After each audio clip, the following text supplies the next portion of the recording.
se conocen como valoración geriátrica integral o VGI. Son un conjunto de cuestionarios o test que forman parte de una adenda a la historia clínica y que permiten un diagnóstico mucho más preciso de diferentes dominios del funcionamiento del paciente. En medicina lo que nosotros hacemos habitualmente es un diagnóstico físico de la enfermedad. Sin embargo, en geriatría se consideran también los aspectos psicológicos, sociales, funcionales del paciente mayor e incluso la valoración nutricional. Por eso cuando ustedes leen literatura de la especialidad, se habla siempre de la valoración geriátrica integral, ¿no? El assessment, geriatric assessment, que está obviamente constituido por este conjunto de herramientas de test validados y adaptados a diferentes circunstancias culturales y que nos permiten hacer un mejor diagnóstico. La aplicación sistemática del VGI ya ha demostrado en diferentes ensayos, incluso hay metaanálisis y revisiones sistemáticas, que evidencian que otorga una serie de ventajas respecto al enfoque tradicional de la historia clínica.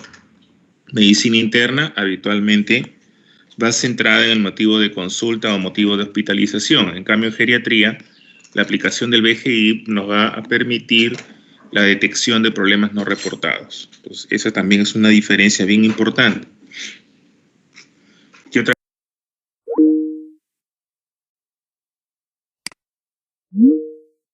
¿No? Para poder hacer geriatría, ustedes necesitan un programa de entrenamiento formal a través de un residentado médico que dura de 3 a 4 años.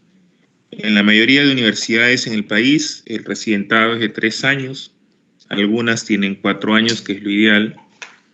Mientras mejor sea la formación, creo que la fortaleza del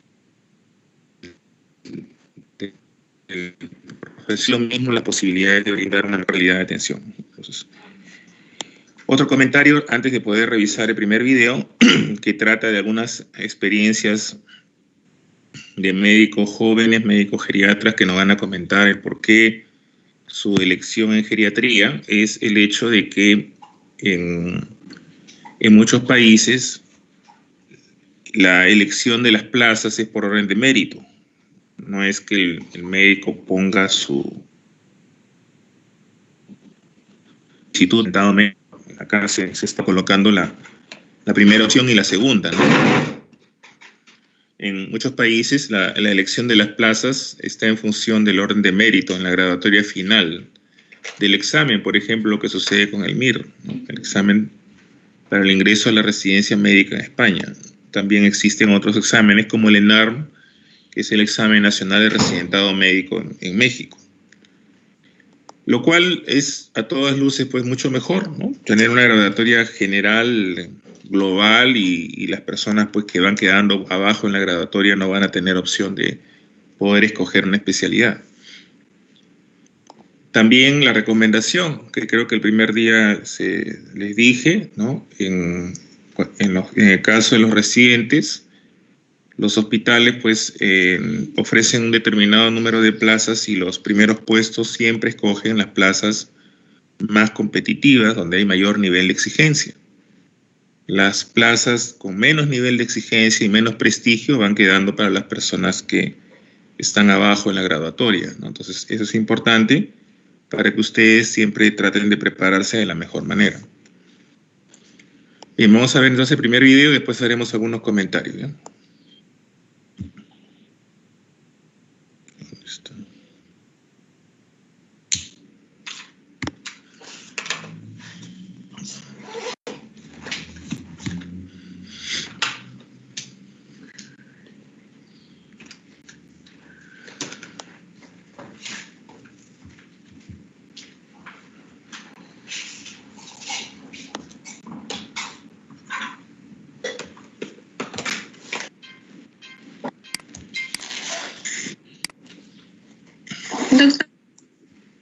Dime. No se graba. No se graban las prácticas. Tomar atención nada más. ¿Me confirman si se ve, por favor, la pantalla que estoy compartiendo? Ya, gracias.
Bien, entonces este es un primer video en el cual hemos podido apreciar una visión general de lo que es el envejecimiento. Obviamente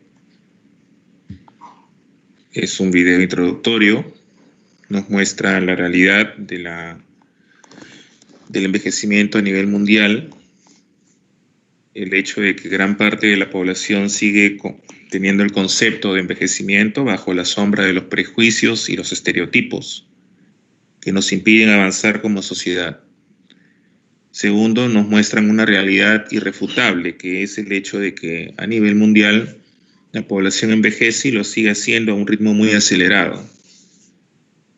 Y esto es algo que se ve tanto en países industrializados como en países en vías de desarrollo.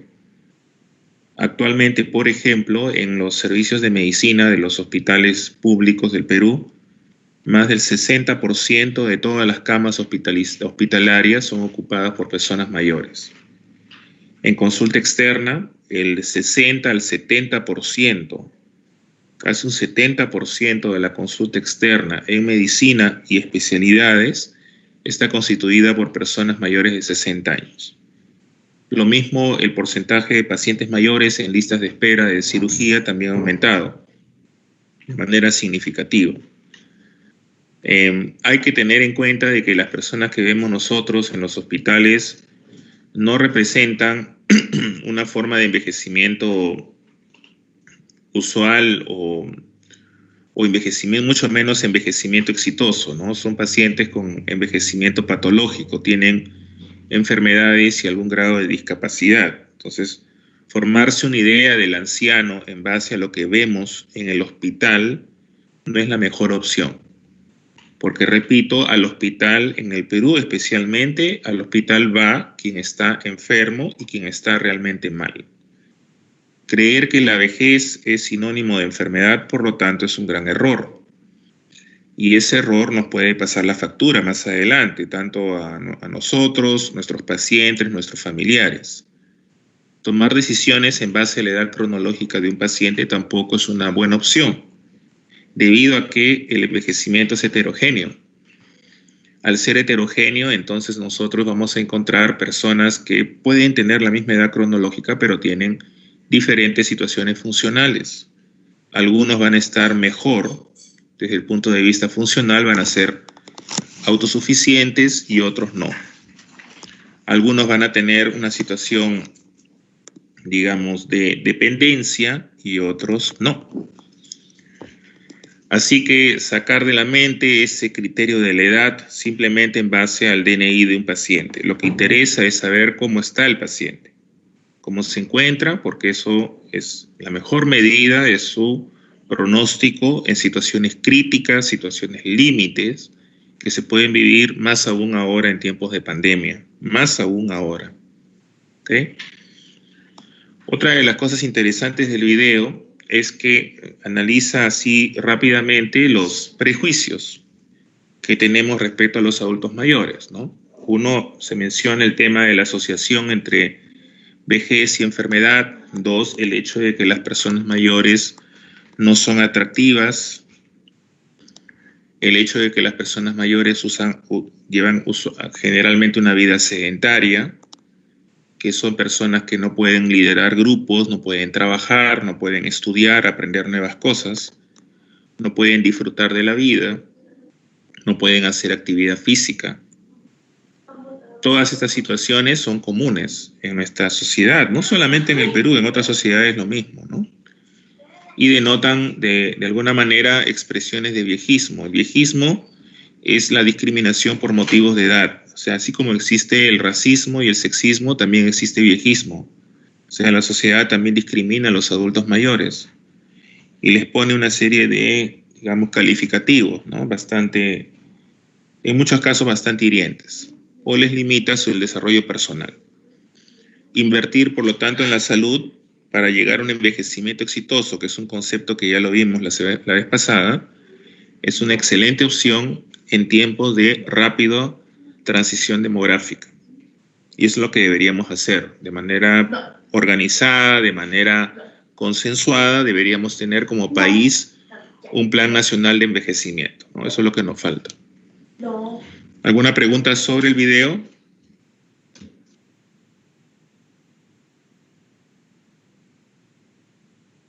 Doctor, una consulta.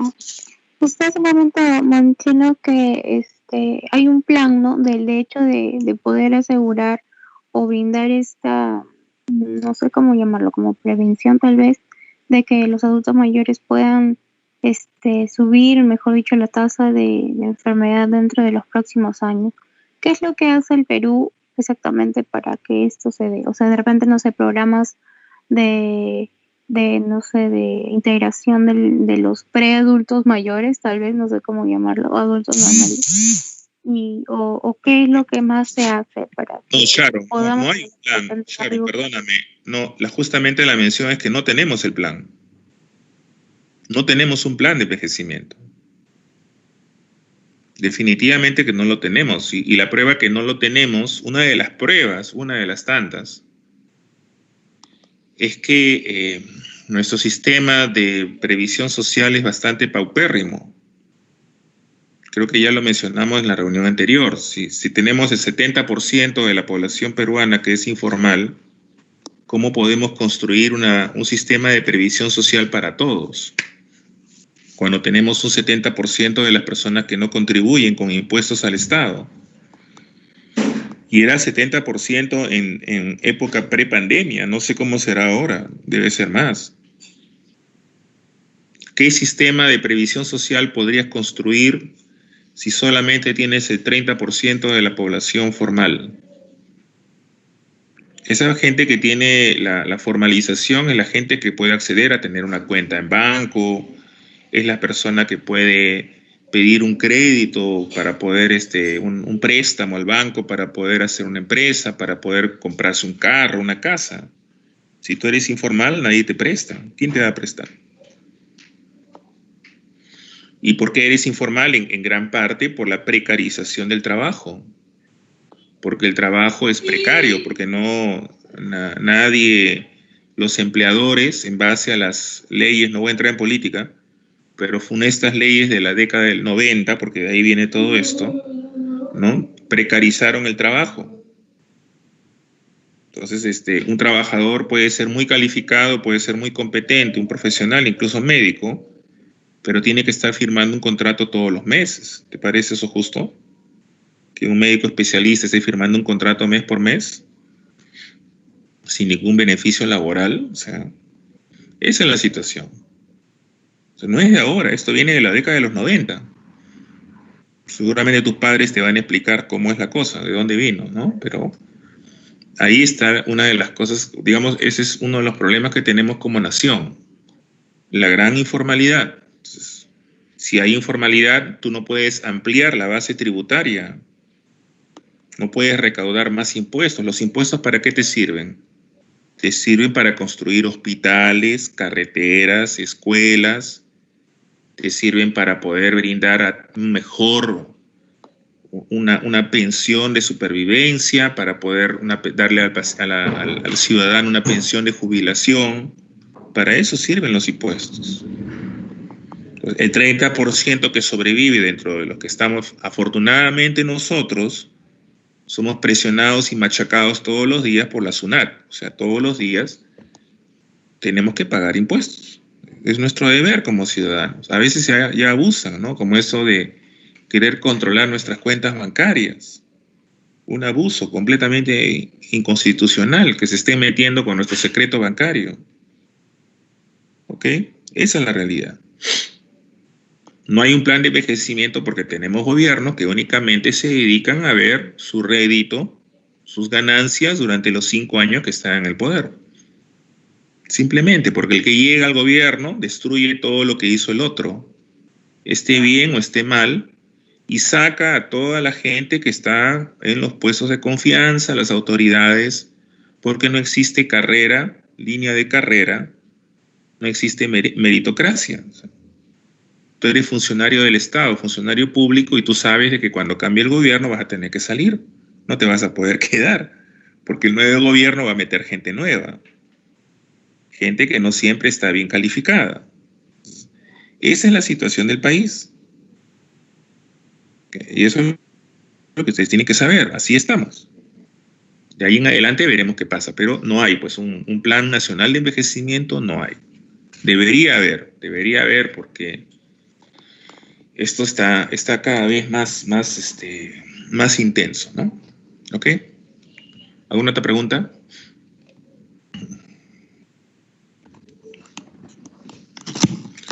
¿Ustedes han hecho radiología? ¿En dónde hicieron radiología? ¿Con el doctor Mario Delso? ¿Del Hipólito? El doctor Mario Delso está delicado, tiene COVID, está en ventilación mecánica, intubado. Está en el hospital Caelín, bastante lamentable porque es un amigo personal, yo lo estimo mucho, es un gran amigo. Resulta pues que el día 12 de enero él ha asumido la presidencia de la Sociedad Peruana de Radiología. He visto por ahí la invitación para la reunión virtual. No sé si han hecho una reunión en físico, pero hace 2 días está intubado y en ventilación mecánica. Ahora, no sé si habrán hecho alguna reunión, si ha habido un contagio por ahí, no lo sé, ¿no? A veces los contagios no vienen del trabajo, vienen de la casa, cuando alguno de los familiares, los hijos, la esposa o la esposa sale a la calle, ¿no? Y trae el virus. No necesariamente es en el trabajo. Pero así que oren por el doctor porque está bastante delicado. Ojalá que pueda salir de esta situación bastante triste, ¿no? Porque ver tantos colegas que están cayendo enfermos realmente es deprimente.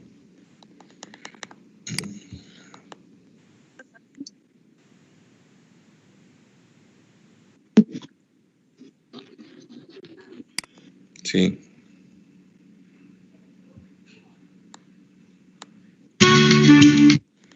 Bien, el segundo video que vamos a revisar es sobre las expectativas y las experiencias de lo que es el examen de MIR y por qué los médicos españoles escogieron la especialidad de geriatría. Lo vamos a discutir un poquito.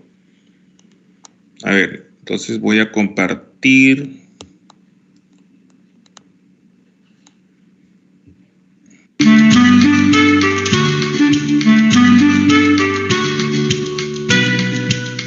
¿Se está compartiendo? Gracias.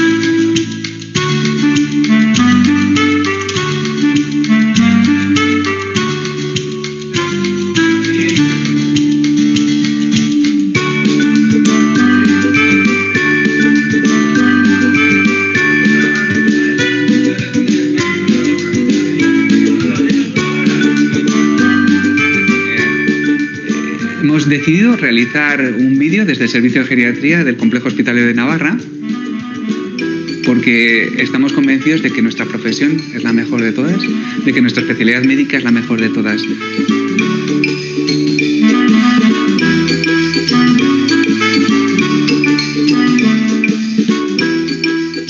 Habitualmente, los estudiantes de medicina o los residentes cuando tienen que elegir la especialidad que van a hacer, piensan que la especialidad de geriatría son viejos, con demencia, gente que está muy deteriorada. Sí. Entonces, la idea que estamos intentando hacer con estos vídeos es transmitir a la gente la realidad, lo que es un paciente geriátrico. La verdad es que mi primer contacto con la geriatría fue por casualidad cuando yo era estudiante de medicina, porque desgraciadamente los estudiantes de medicina no tienen contacto con servicios de geriatría.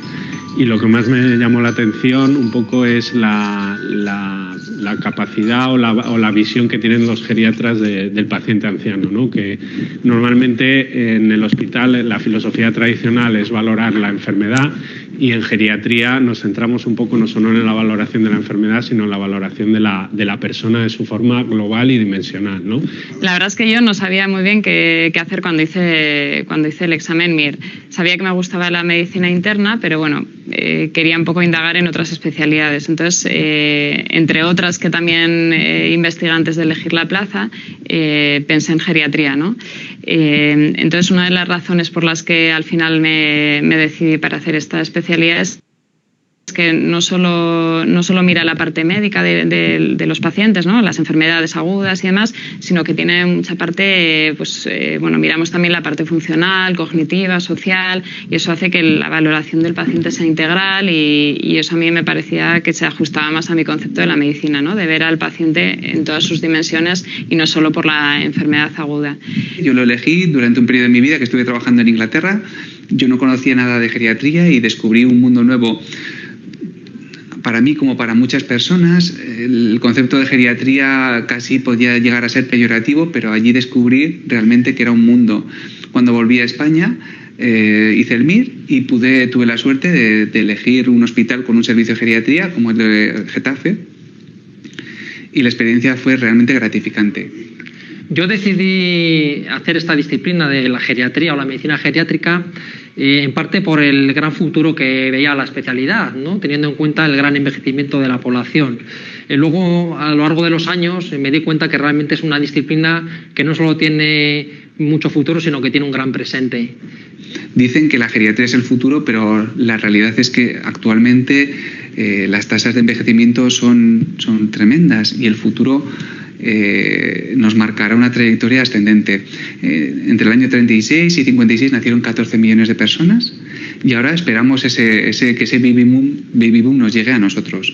Entonces es una especialidad que es vocacional, que puede tener sus momentos de dureza, pero que en la que por poco que hagas generalmente el anciano puede mejorar mucho, y donde los beneficios van dirigidos fundamentalmente no solo a tratar la enfermedad, sino a mejorar su calidad de vida, ¿no? Me di cuenta durante las rotaciones en los servicios médicos, durante la carrera de medicina, que quizás el anciano era un sector de la población que no estaba bien atendido en toda su globalidad, en toda su complejidad.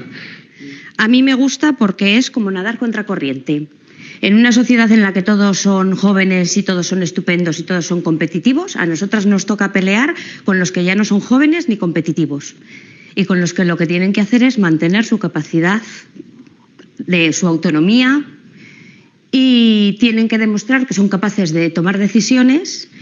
Y además hay que luchar continuamente contra el prejuicio de que aunque tengan 80 pueden andar, aunque tengan 80 se merecen un tratamiento, aunque tengan 80 pueden tomar decisiones, aunque tengan 80, aunque tengan, pueden.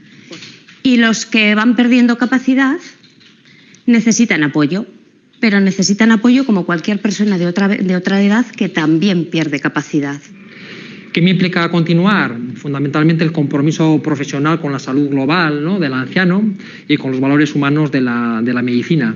La verdad es que en la carrera nos enseñan a tratar y ya está, ¿no? Entras al hospital, te ponen el tratamiento, te curas y te vas. Y sin embargo, con los pacientes mayores hay que hacer un esfuerzo mayor y decidir a quién tienes que seguir tratando, a quién tienes que limitar las medidas, y eso es un trabajo muy bonito que vas aprendiendo con el tiempo, y a día de hoy, que ya soy adjunta, estoy encantadísima con la especialidad que he elegido. Porque es importante que dignifiquemos la profesión de la geriatría y dignifiquemos también el anciano, ¿no?, en todas sus esferas, ¿no?, no solo las biomédicas puramente, sino también las funcionales, las mentales, las psicológicas, las sociales y las espirituales, ¿no?, en el final de la vida. También son importantes sus familias y su entorno social y sus domicilios. Así que la visión puede ser muy amplia, porque no es solo patología, sino que va más allá. Pienso que es la mejor de las especialidades porque es muy gratificante, porque el 99% de los ancianos y de las familias realmente compensan las circunstancias que podrían ser menos positivas, porque el agradecimiento de las familias y de los pacientes es continuo, porque hay mucho campo, porque hay mucho margen de mejora, porque hay mucho margen para la investigación. Y yo personalmente estoy encantado. ¿Por qué animaría a la gente a hacer geriatría? Porque creo que es una especialidad en donde nos hacemos un enfoque que es muy importante y multidisciplinar, con un montón de profesionales que enfocamos la atención al paciente anciano.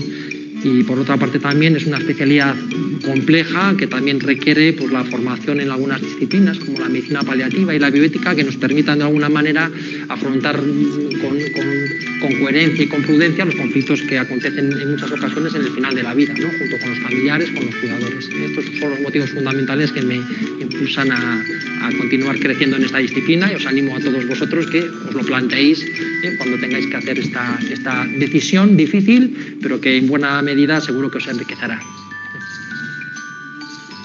¿Por qué te parece que es importante que haya servicios de geriatría? Hombre, porque nos tratáis con muchísimo cariño y además estáis muy pendientes de nosotras, de todos los enfermos. Tú, por ejemplo, en los últimos 2 meses has estado con muchísimos médicos y muchas especialidades. ¿Por qué es diferente el trato que no? Porque yo elegí venir aquí porque era muy diferente el trato para el enfermo que me han dado en otros sitios. Y otra cosa, y no te quiero marear mucho, para nosotros, confírmamelo, tan importante era curarte de tus problemas, sí, como que salieras bien para ir a casa. Exactamente. Ese quizás es el plus. El primer objetivo era ese. Que volvieras a tu casa igual. Como yo vine, o mejor incluso. O mejor incluso. Eso es.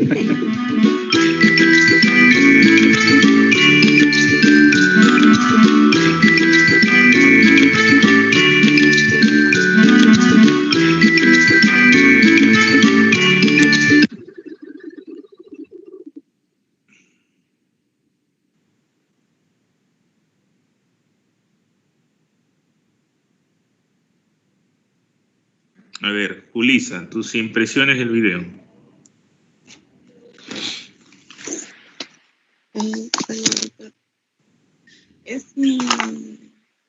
Bueno, nunca había pensado primero en pediatría. Me parece que el video nos está demostrando un nuevo mundo de repente también para las personas que bueno, aquí siempre son como, por así decirlo, tachadas porque son las personas adultos mayores y eso. Pero acá les dan como la última paciente que mencionó, así como llegaban de repente un poco mal y todo, tenían que salir mucho mejor, no solamente de su enfermedad, sino todo completo. Me parece una bonita especialidad. No lo había visto desde ese punto en realidad. Nunca había pensado en geriatría de repente como una opción, ¿no? Es tratar al paciente, es ver de otra forma al paciente, a las personas, sobre todo los mayores. Y bueno, creo que es eso más que todo. ¿Cómo lo ven la mayoría de las personas? En tu caso, bueno, ya me dijiste que no lo habías visto, pero ¿el resto cómo lo ven?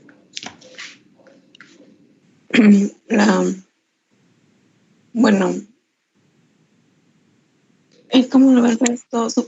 Bueno, en realidad siempre veo que a las personas, a los adultos mayores, no le dan, creo que la debida importancia. Piensan que como ya son personas mayores, ya no tienen la misma capacidad de antes. Y como que los disminuyen por eso. Bueno, siempre he visto eso, al menos. Y en cuanto a la especialidad, ¿sabías que existía la especialidad de geriatría o no? Claro, sí sabía, pero no me había adentrado de repente a ver cómo es el trato al paciente. El manejo, ok, listo. Ok. Geraldine, ¿tu opinión? ¿Tus impresiones? Quiero ver. Sí, doctor, buenos días. Bueno, más que nada ahí se tratan de explicarnos que la especialidad de geriatría es multidisciplinaria, ¿no? Que no solamente se van a enfocar en en poder diagnosticar la enfermedad o valorar la enfermedad, sino también ver al paciente en su forma funcional o cognitiva, todo con el objetivo para poder así mejorar su calidad de vida. Además también mencionan que los mismos médicos de esta especialidad tratan de luchar contra los prejuicios que tenemos hacia los pacientes mayores de edad. Y la misma pacientita mencionaba que se sentía mejor tratada frente a otros doctores de otras especialidades. ¿No? Porque imagino yo que esa vocación de ser geriatra involucra también tener cierto tino, cierto ángel, se podría decir, para poder tratar a esos pacientes.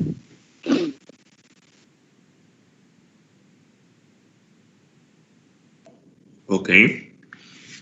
¿Tú crees que solamente entonces una diferencia en el trato o también en el enfoque?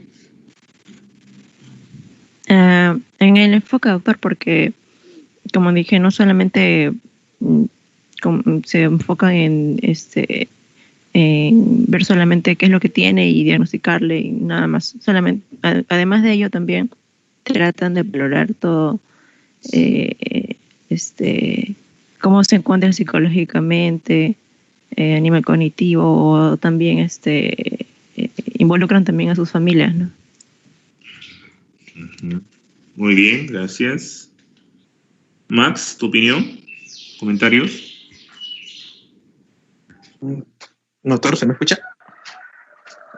Ya, bueno, con respecto al video, bueno, yo antes tenía tenía el concepto de como que la geriatría era una medicina interna, pero en adultos mayores.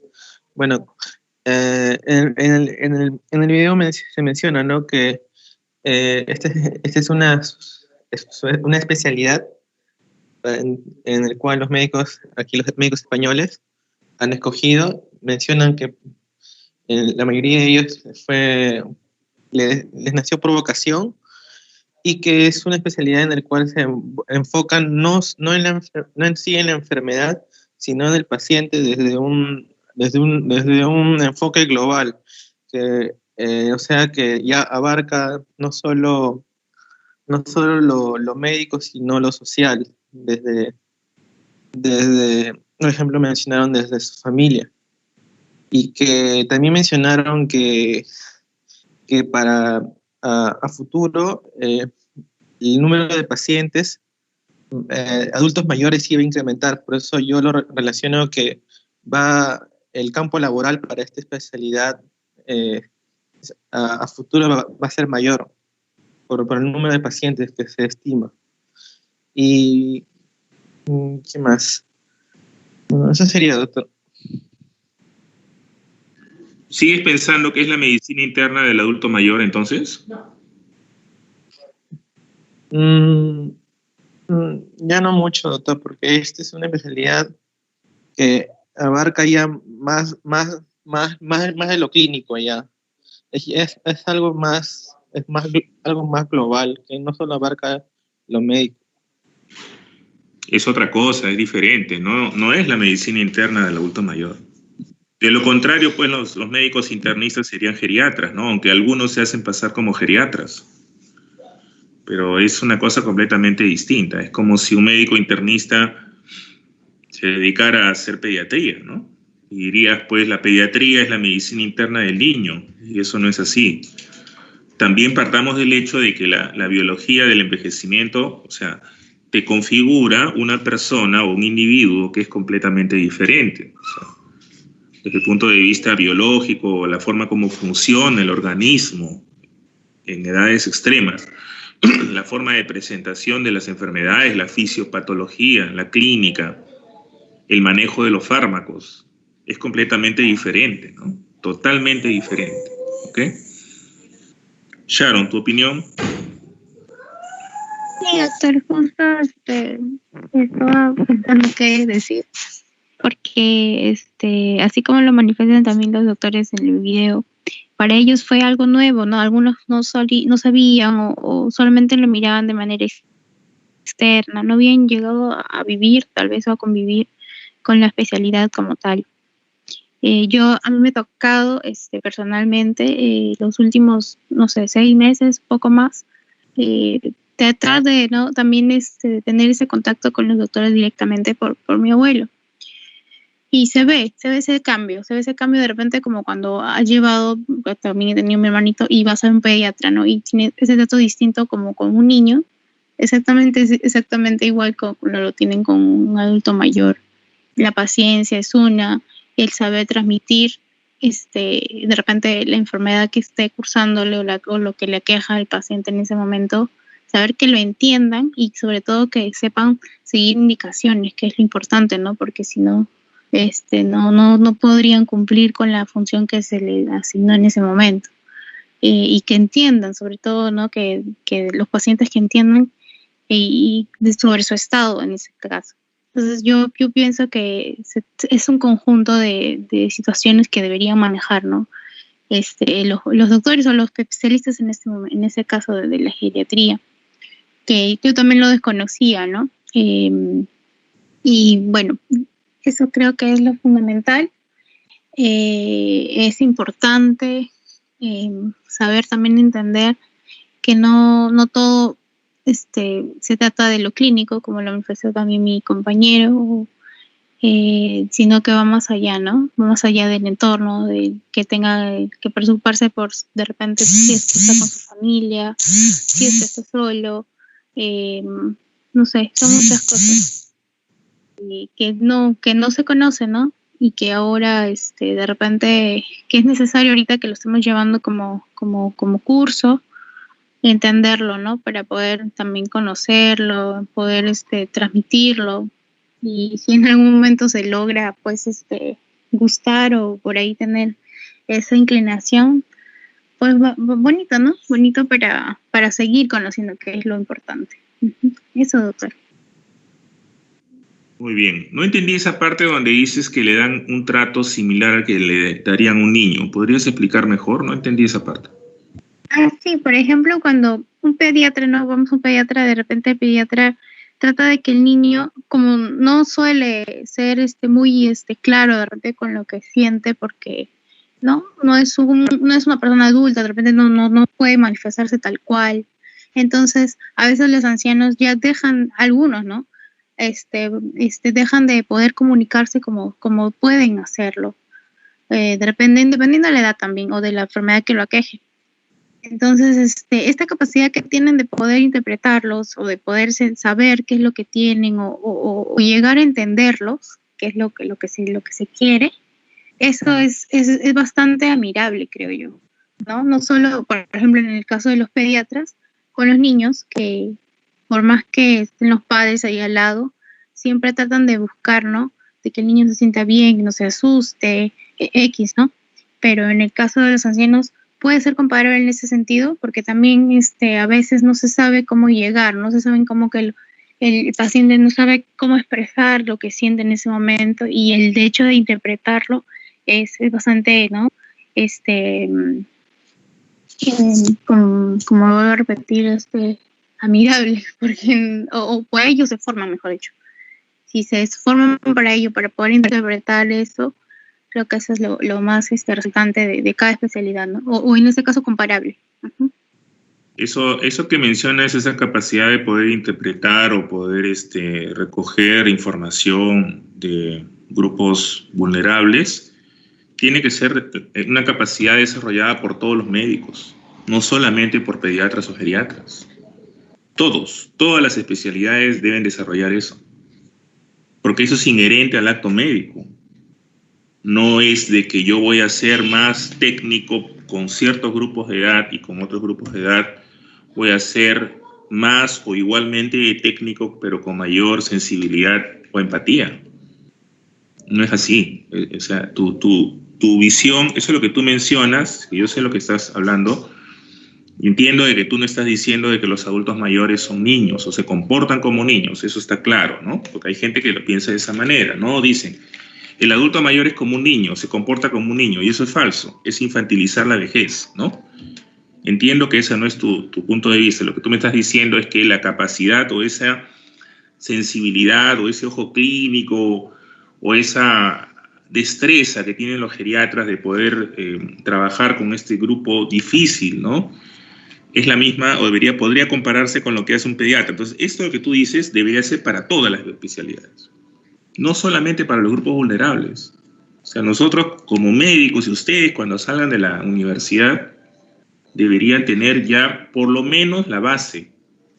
No digo todo, porque eso en el camino se tiene que ir trabajando, se va a fortalecer. Ustedes salen de las aulas realmente recontra verde, ¿no? Crudos, por así decirlo. O sea, salen con una formación recontra básica, ¿no? De ahí en adelante la carrera recién empieza. O sea, en realidad recién empieza. Es una maratón que va a durar pues 50 años, 60 años, ¿no? 60 años de su vida, 50, 60, ¿no? Dependiendo de los destinos, de los designios de Dios. Pero es algo que debe ser inherente a nuestra carrera, ¿no? No es solamente para los grupos adultos mayor o pediatras, ¿no? Es para todos. ¿Ya? ¿Ok? Bien. A ver, ¿qué opinas, Natalie?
Ok, tú mencionas de que no estaba la especialidad de geriatría dentro de tus posibilidades. ¿Por qué? Si todavía no habías hecho el curso. ¿Y no te gustaba o qué cosa te gustaba en todo caso?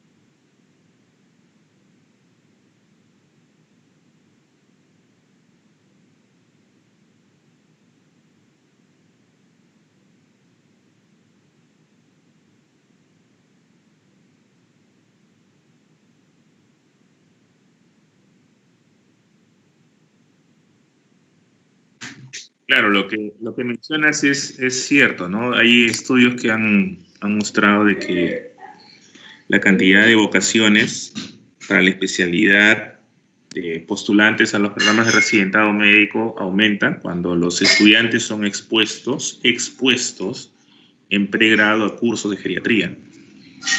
Incluso no necesariamente a cursos, ¿ah? Rotaciones o pasantías en residencias geriátricas, clínicas geriátricas, consulta externa o atención domiciliaria en adulto mayor. O sea, parece ser que hay una relación entre la exposición temprana del alumno en ciertas facultades de medicina del mundo a la geriatría y posteriormente el desarrollo de vocaciones, ¿no? El desarrollo de vocaciones para poder hacer la especialidad después. O sea, hay bastante evidencia de eso, ¿no? Hay artículos sobre eso. Lo que tú mencionas es en parte por los prejuicios y los estereotipos con los cuales seguramente has crecido y creo que la mayoría de nosotros lo ha hecho, ¿no? Prejuicios y estereotipos que en primer lugar nacen en la familia, en nuestra propia casa, por las cosas que nosotros oímos de nuestros padres, nuestros familiares, de nuestros allegados, amigos, y también incluso mensajes distorsionados que nos llegan de parte de profesores de medicina. O sea, profesores de la facultad, no solamente estamos hablando de nuestra facultad, eso sucede en todo sitio, profesores de medicina o resto de profesionales de la salud que no trabajan directamente con adultos mayores y que están cargados siempre de prejuicios y de estereotipos. Eso lo vamos a ver en el seminario de viejismo, ¿no? Entonces, esta información distorsionada llega y contamina pues a las personas, ¿no? Hace de que nos impide ver la realidad, cómo es el mundo. Oye, a propósito, un comentario aparte, ¿no? Siempre traten de expandir sus posibilidades. Nunca se queden conformes simplemente con lo que la universidad les da, con lo que les da la facultad o les da el hospital, ¿no? O sea, tienen que tener siempre una visión amplia de las cosas. Tienen que tratar de salir y ir a otros sitios, conocer otros países, aunque sea en plan de turista, aunque sea como turista. Mejor aún como estudiante, ¿no? Si van a hacer ustedes alguna rotación, van a hacer algún curso, van a hacer alguna maestría, un diplomado, fuera, bienvenido, ¿no? Traten de salir, aunque sea pasantías, pero salgan. Es importante que salgan, que vean otras realidades, que no piensen que lo que constantemente, día a día, están viendo es la realidad del mundo. El mundo es diferente. O sea, eso les permite tener una visión distinta de las cosas, poder apreciar mejor la condición de las personas enfermas también, ¿no? Bueno, entonces vamos a terminar entonces con la lectura de hoy. Un segundo que empiezo a compartir. Vamos a hacer 3 minutos de break, por favor, ¿ya? Mientras que subo la lectura. 3 minutos.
A ver, vamos a comenzar. Sharon, ¿puedes ver la pantalla?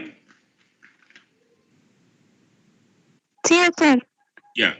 Hazme un favor, Sharon, si podrías leer los primeros 4 párrafos. Los primeros 4. Ya. 4. Ajá, bueno. Bien. Perú, bueno, como título tiene el Día Mundial de la Población. Perú tiene una población de 32.131.400 habitantes al 30 de junio del presente año. Según estimaciones y proyecciones, al 30 de junio del presente año, el Perú tiene una población de 32.131.400 habitantes. Así lo dio a conocer el Instituto Nacional de Estadística e Informática, el INEI, en el Día Mundial de la Población. También informó que en el año 2021 del Bicentenario de la Independencia tendrá una población de 33.035.000 habitantes. Además, se prevé que en el año 2030 la población peruana bordeará los 35.792.000 habitantes.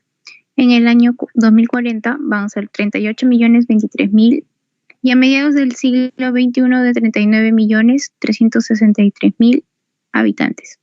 De acuerdo con estos resultados, las mujeres serán más que los hombres, registrándose un índice de masculinidad en el año 2019 de 98 hombres por cada 100 mujeres, y en el año 2050 serán de 97 hombres por cada 100 mujeres. Población menor de 15 años va a representar el 24.9% en el año 2020. El cambio en la estructura poblacional está asociada a la disminución de la proporción de la población menor de 15 años e incremento de la población de 60 y más años de edad. Así, en el año 2010, de cada 100 peruanos, 30 eran menores de 15 años y 9 tenían 60 y más años, o sea, de la población de adultos mayores. En el año 2020, la población menor de 15 años representará el 24.9% de la población total y los adultos mayores el 12.7%. Este comportamiento continúa en forma sostenida durante los siguientes años hasta ser igual la proporción de estos grupos en el año 2040, que será un 19.9% cada uno. Ok, gracias. Bueno, entonces, ¿qué podemos concluir de esta primera parte de la nota informativa del INEI? Esta nota es de junio del 2019, ya un poquito más de un año, en la cual se muestra pues la población peruana total de 32 millones y algo más de habitantes. El crecimiento sostenido de la población, siempre no olvidarse, no se olvide por favor, siempre la expectativa de vida en mujeres es mayor que la de los varones. Segundo punto importante es que hay una disminución de la proporción de los menores de 15 años y más bien incrementa la proporción de los mayores de 60 años. Tanto así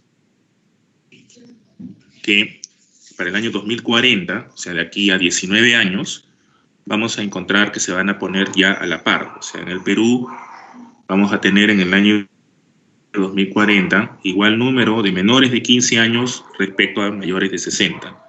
Si vamos más adelante, después del año 2040, vamos a encontrar de que va a predominar el grupo adulto mayor. O sea, la tendencia es que el grupo de adulto mayor supere al de los menores de 15 años. O sea, ya definitivamente con esta evidencia, pues, el Perú, Latinoamérica y el Caribe ya no son un continente joven, ¿no? El Perú ya no es un país joven, es un país que está en transición demográfica, bastante evidente, ¿no?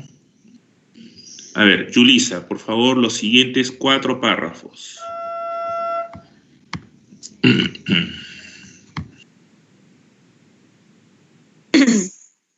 Ya.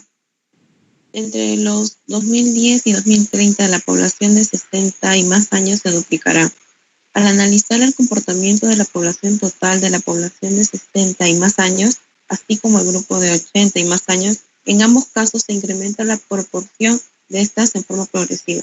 Entre los años 2010 y 2030, la población de 60 y más años se duplicará y hasta el año 2030 y será cerca de 4 veces en 2050. También el crecimiento de la población de 80 y más años será más acelerado, casi triplicándose entre los años 2010 a 2030 y llegarán a ser 6 veces en el 2050. La población nacida en el quinquenio 2015-2020 tendrá una esperanza de vida de 76.5 años de vida. La población peruana en el quinquenio 2015-2020 vivirá un promedio de 76.5 años de vida. Esta expectativa de vida es mayor en 5.5 años entre mujeres, 79.2 años, y hombres, 73.7 años. En el periodo 2045-2050, la esperanza de vida subirá a 79.8 años en el total de la población y seguirá siendo mayor la esperanza de vida de las mujeres, 82.3 años, frente a los hombres, 77.2 años. La esperanza de vida de la población adulta mayor femenina es superior en 3.1 años que sus pares. La esperanza de vida de la población adulta mayor por sexo y grupo de edad demuestra la persistencia del diferencial de años de vida entre hombres y mujeres. En el quinquenio 2015-2020, a la población femenina de 60 a 64 años le resta por vivir 23.8 años, 3.1 años más que a los hombres, 20.7 años. Aunque esta diferencia disminuye conforme avanza la edad, siguen teniendo más años de expectativa de vida las mujeres que los hombres.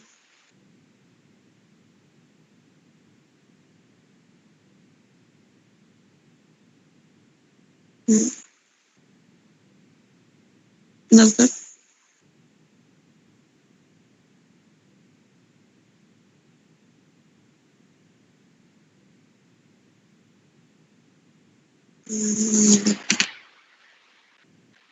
¿Me escucha?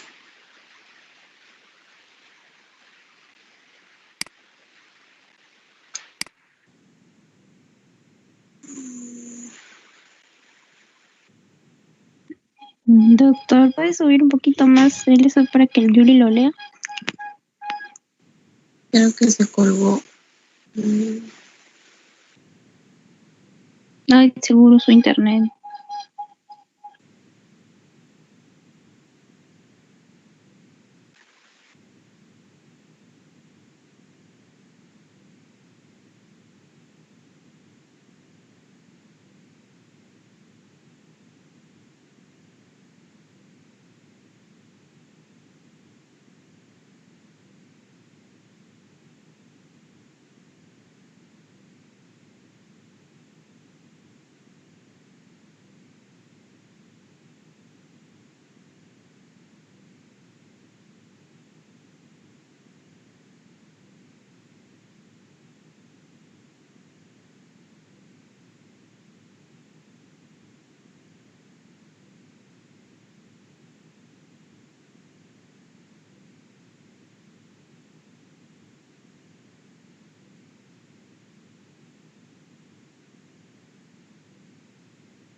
A ver, sí, disculpen que tuve una emergencia aquí en la casa.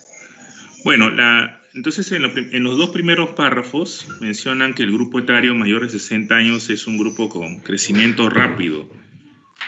Y de este gran grupo de mayores de 60, sobre todo el de los mayores de 80 años, ¿no? Es el que más rápidamente crece, se duplica, y para el año 2050 aproximadamente la población mayor de 60 años se debería cuadruplicar respecto a lo que tenemos actualmente.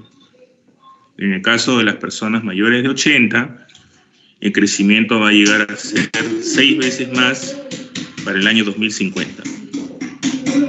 Segunda parte, hablan de lo que es la esperanza de vida. La esperanza de vida al nacer es un concepto estadístico. En este concepto estadístico te dice aproximadamente cuántos años de vida en promedio puede vivir una persona, ¿no? Desde el momento que nace en un determinado contexto histórico. La esperanza de vida al nacer, por ejemplo, en la prehistoria, ¿no? Era bajísima, ¿no? Calculo pues 20, 30 años como máximo, ¿no? Entonces una persona de 30 años era considerada un anciano. Y esto ha ido aumentando de manera significativa. La esperanza de vida al nacer en el Perú está aproximadamente en los 75 años, aproximadamente 75 años promedio, ¿no? Un poquito mayor siempre en las mujeres, respecto a los varones. Ahora, el promedio es 75 porque es el promedio varón-mujer, pero las mujeres tienen una esperanza de vida en nacer superior. El aumento del porcentaje de adultos mayores también se acompaña de un incremento de la esperanza de vida en nacer con el paso del tiempo. La esperanza de vida al nacer es mayor en países ricos respecto a los países en vías de desarrollo. Después tenemos, en el caso de la diferencial, bueno, ya mencionamos que la diferencia se mantiene. Hay muchas razones por las cuales existe esta diferencia entre varones y mujeres.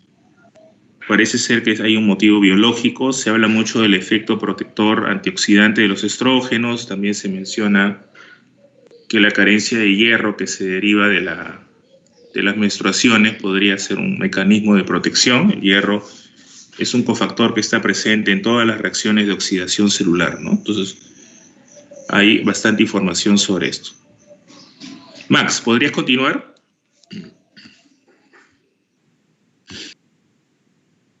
Doctor. ¿Podrías continuar con los siguientes 4 párrafos? ¿Dónde se quedó?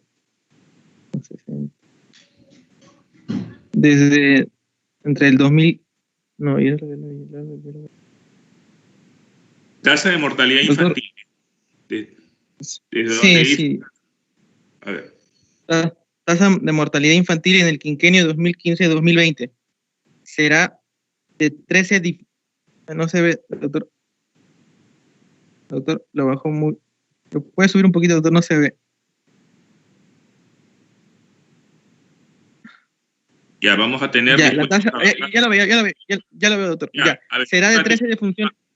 Max, por favor. Si hablamos los dos a la vez, no nos vamos a entender. ¿Ya? Uno a la vez, por favor. Tratemos también después de trabajar cada uno con sus archivos, ¿ya? Todos los archivos están en la plataforma. Ya, léele. Tasa de mortalidad infantil en el quinquenio 2015-2020 será de 13 defunciones por cada 1.000 nacidos vivos. En el quinquenio 2015-2020, la tasa de mortalidad infantil es de 13 defunciones por cada 1.000 nacidos vivos, y en los años 2030-2035 de 12 defunciones, y en el último quinquenio llegará a 11 defunciones por cada 1.000 nacidos vivos. La tasa global de fecundidad mantendrá tendencia decreciente. La fecundidad en el país ha venido descendiendo en forma sostenida desde el siglo anterior. En 1950 y 1955, la tasa global de fecundidad era de 7 hijas y o hijos en promedio por mujer. Y luego de 60 años, se estimó este promedio en 2,4 hijas y o hijos, es decir, en el quinquenio 2010-2015, a partir del cual proseguirá disminuyendo más lentamente hasta 2,0 hijas y o hijos en el quinquenio 2030-2035. En el último quinquenio, la tasa global de fecundidad llegará a 1,7 hijas y o hijos en promedio por mujer. En el país se inscribe en promedio 1.541 nacimientos al día y 64 nacimientos cada hora. En el año 2017 se inscribieron oportunamente, es decir, dentro del plazo que dispone la ley, 562.321 nacimientos de niñas y niños nacidos vivos. En promedio, por día, se inscribieron 1.541 y cada hora 64 nacimientos de niñas y niños.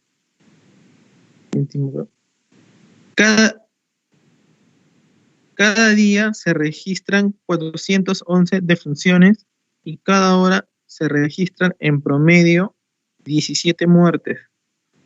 En el Perú, durante el 2017, se inscribieron en total 150.032 defunciones. Cada hora se registran en promedio 17 muertes. Por día se estima que asciende a 411 defunciones. Cabe destacar que las defunciones registradas en el país constituyen un insumo para el análisis de la mortalidad y el crecimiento poblacional. Ok, listo, gracias. ¿Qué te parece, Max? Primero, ¿qué te parece la tasa de mortalidad infantil? Está disminuyendo, ¿no? Ya, sí, doctor. Bueno. ¿Por qué crees que está bajando la tasa de mortalidad infantil? Bueno, yo lo asocio a la atención, doctor, en los centros hospitalarios. ¿Atención? ¿De qué tipo?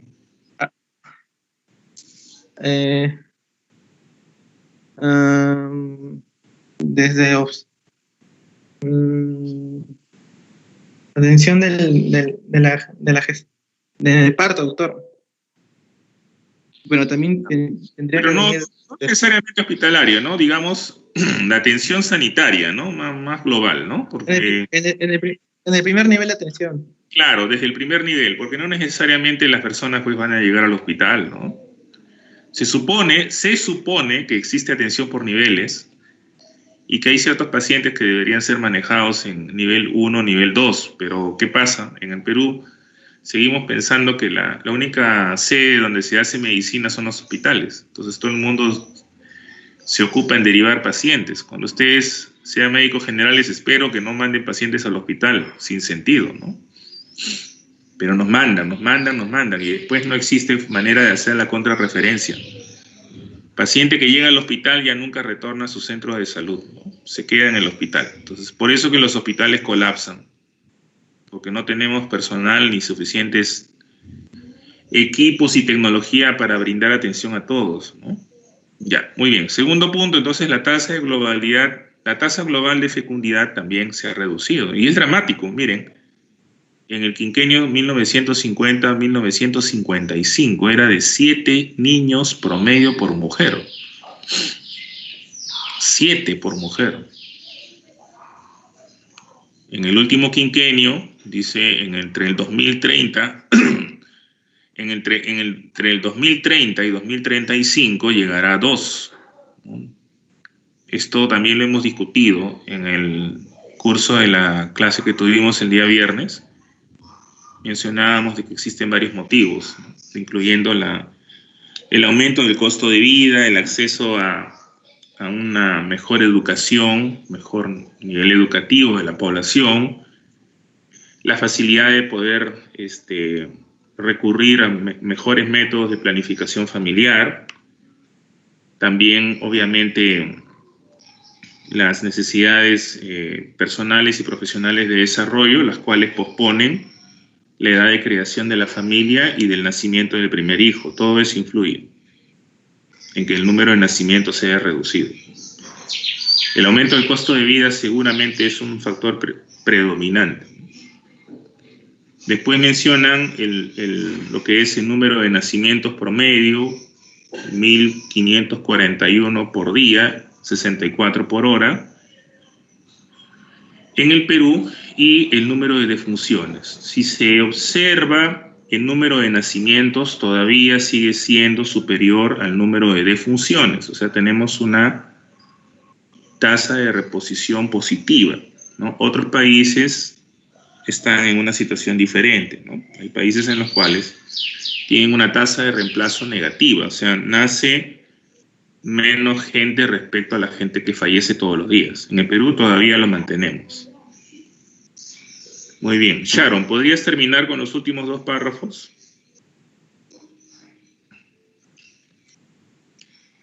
Sí, doctor. Bueno, a diario se asientan 10 matrimonios en todo el país y a diario 249. El INEI informó que en el año 2017 se registraron 90.806 matrimonios. y por día se estima que se asentaron 249 y por hora un promedio de 10 matrimonios en todo el país. En el año 2017 se registraron 15.931 divorcios y al día 44 procesos de este tipo. El total de divorcios inscritos en el país en el año 2017 bordeó los 15.931. Este cambio de estado civil por día se estima en 44 divorcios. No sabía de eso. ¿Qué opinas, ya? Bueno, como veo, ¿no? O sea, así como hay varios matrimonios, hay mucho mayor, creo que el número de divorcios. Como por ahí van. Bueno, está... no es una proporción, es una proporción como que la quinta parte, no, la cuarta parte tal vez, no, sí, la quinta parte de los divorcios de lo que se pone, o sea, los matrimonios en comparación con los divorcios, ¿no? Claro, o sea, hay mayor número, sigue habiendo mayor número de matrimonios respecto al número de divorcios, ¿no? Pero es 249 versus 44.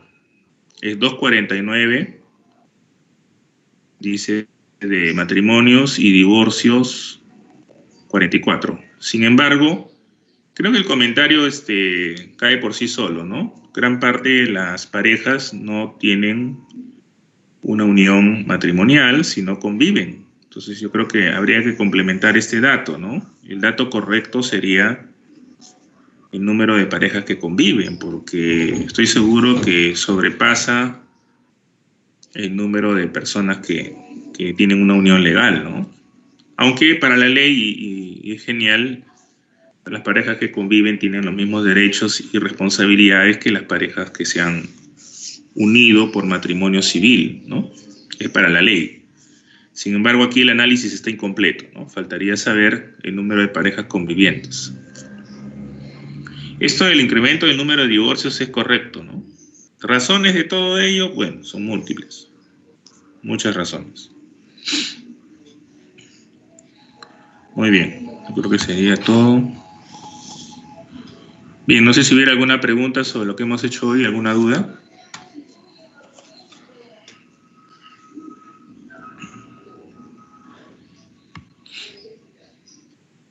Preguntas, dudas, comentarios. Doctor, sí, una consulta. Usted, dentro de la especialidad, todavía, como se dice, hay una distribución escasa dentro del país sobre la geriatría, o sea, mejor dicho, está centralizado en Lima, como a veces suele ocurrir en algunas especialidades. Sí, correcto lo que dices. Sí, efectivamente, la mayoría de especialidades están centralizadas en Lima. En el caso de geriatría, mira, yo egresé de la universidad el año 1991. El año 1992, empezó el primer programa de residentado médico en geriatría en el Perú. Yo soy de pregrado Cayetano Heredia, entonces hay un compañero de mi promoción que es José Luis Capuñay Chafloque. José Luis es el primer residente escolarizado en geriatría en el Hospital Cayetano Heredia, empezó el residentado, escolarizado, ¿no? 4 años es de residencia, ¿no? Cayetano tiene 4 años, Villarreal tiene 3, San Marcos tiene 3, Ricardo Palma tiene 3, eso de lo que yo sé. El resto de universidades no conozco, pero creo que San Martín también tiene.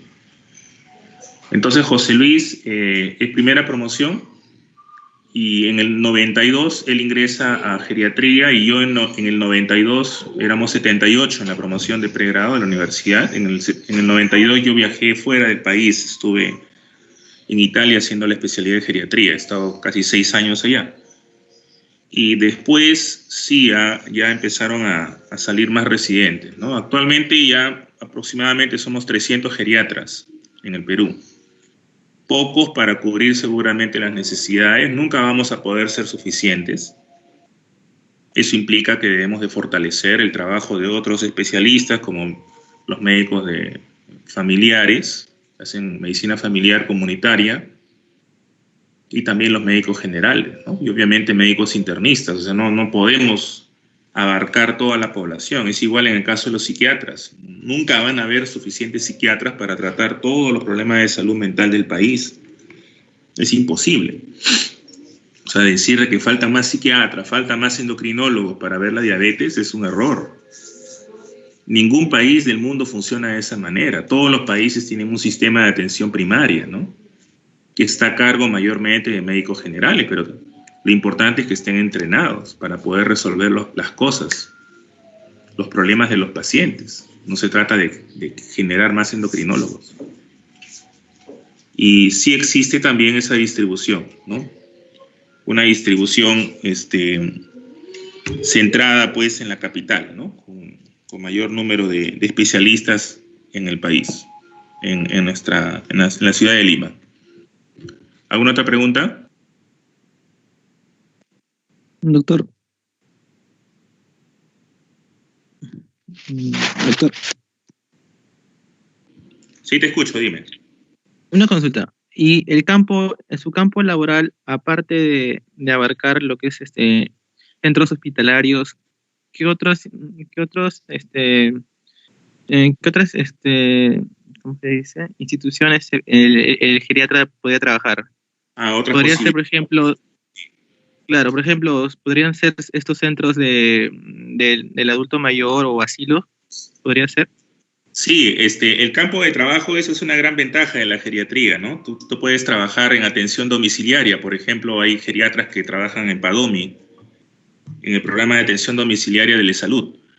Puedes trabajar en clínicas, en consulta externa, hay algunos hospitales geriátricos especializados donde existen clínicas de día, hay hospitalización para agudos, también hay residencias geriátricas del Estado y también públicas, perdón, hay privadas, ¿no? Hay casas de reposo y residencias geriátricas para personas que pueden pagarlas, ¿no? O sea, en ese sentido sí tenemos bastante campo de trabajo. Y el requerimiento está aumentando, ¿no? De Villarreal tengo varios exalumnos que son geriatras. Varios. Otro plus que ha habido en los últimos años es que geriatría se ha empezado también a aliar con otras especialidades, ¿no? Hay una alianza muy fuerte con los traumatólogos. Se están creando unidades de ortogeriatría, ¿no? Las unidades de ortogeriatría son unidades que tratan al paciente adulto mayor con fractura de cadera. Y la otra alianza estratégica es con oncología, lo que es el desarrollo de la oncología geriátrica.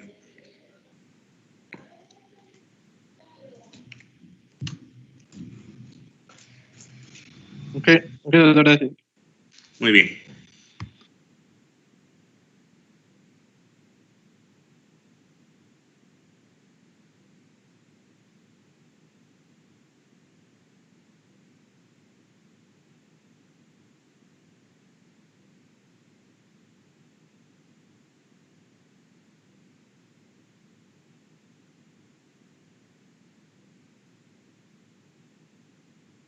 Nos vemos mañana a las 4 de la tarde, por favor, para la práctica. Mañana a las 4. Y las actividades de la noche de hoy lunes, mañana martes y miércoles, los horarios han tenido que sufrir algunas modificaciones. Lo voy a comunicar en unos minutos en el grupo de WhatsApp. Ya, a petición del delegado me ha pedido que se modifiquen los horarios porque tenían actividad también en la tarde, ¿ya? ¿Ok? Nos vemos mañana. Gracias. Cuídense. Está bien, gracias. Para mañana, chicos, por favor, revisar el tema síndrome de fragilidad. Ya vamos a hacer una discusión sobre eso. Ok, doctor. Gracias. Está bien, doctor. Hasta luego.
Disculpe, ¿se puede ver la presentación? Sí, correcto, ahora se ve bien. Eso de todas maneras granulomatoso.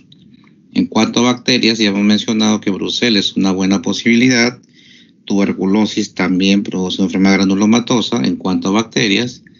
Y en cuanto a el tema de otras etiologías como los hongos, las micosis profundas también pueden producir granulomas. Incluso existen enfermedades no infecciosas que pueden dar granuloma, enfermedad granulomatosa, ¿sí? Y entonces nos quedamos con el primer grupo. Estamos en un paciente con inmunosupresión celular, un paciente que tiene problema nutricional y además algo que es eso sí ningún grupo ha comentado y yo les mencioné el día que les presenté el caso, que siempre tengan con consideración la parte epidemiológica. Una paciente que si bien es cierto procede del Callao, es natural de Puerto Maldonado, de la selva, y entonces existen enfermedades que pueden estar en estado latente, haberlo adquirido incluso en la infancia, en la adolescencia, estar en estado latente en el organismo y ahora en una situación de inmunosupresión severa, recién a presentarse una reactivación, digamos, de este proceso infeccioso que estuvo en estado de latencia, ¿no? Ese dato es importante acá, porque cuando analizamos las estructuras anatomopatológicas en los cortes que les he enviado, hay un corte que menciona o se evidencia ahí unas estructuras bastante pequeñas que son características de un patógeno que es el diagnóstico definitivo de este cuadro. Es eso de todas maneras granulomatoso. Puede haber también problemas a nivel de en cuanto al perfil hepático vemos que puede haber aumento de las bilirrubinas, aunque la descripción del intraoperatorio, en los cuales hablan de adenopatías difusas de gran tamaño a nivel retroperitoneal. Entonces realmente hay varias cosas ahí que no concuerdan, pero que es importante tener en cuenta.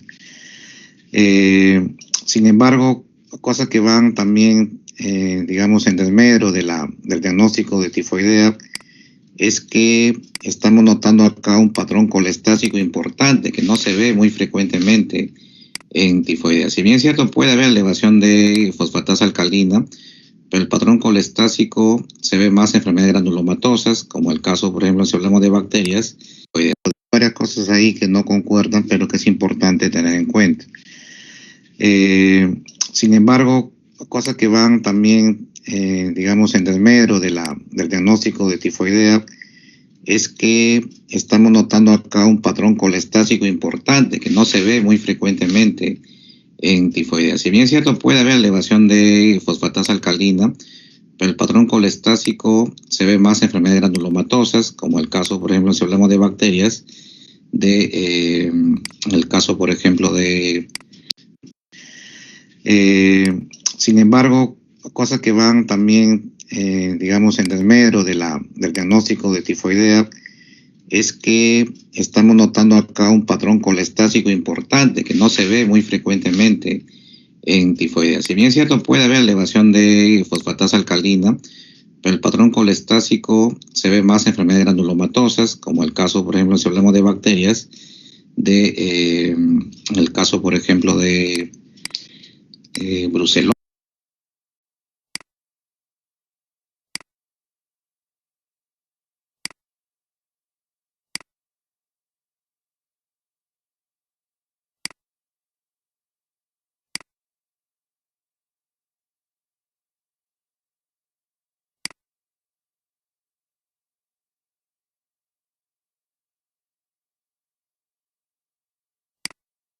¿No? Brucella, enfermedades granulomatosas, no se ve muy frecuentemente en tifoidea. Del diagnóstico de tifoidea es que estamos notando acá un patrón colestático importante que